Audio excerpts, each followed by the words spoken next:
But let's think about some hot topics in the culture today: abortion, homosexuality, transgenderism, morality, all these type of things.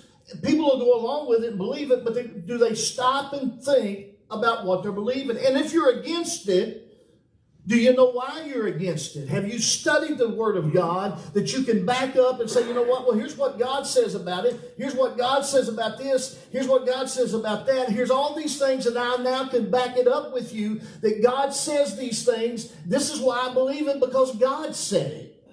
And so we have a whole argument in the culture today about sexuality, that the people will say, well, Jesus never talked about it. Yes, he did.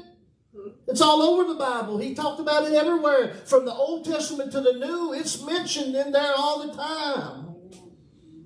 But people say, well, Jesus didn't address that. Well, then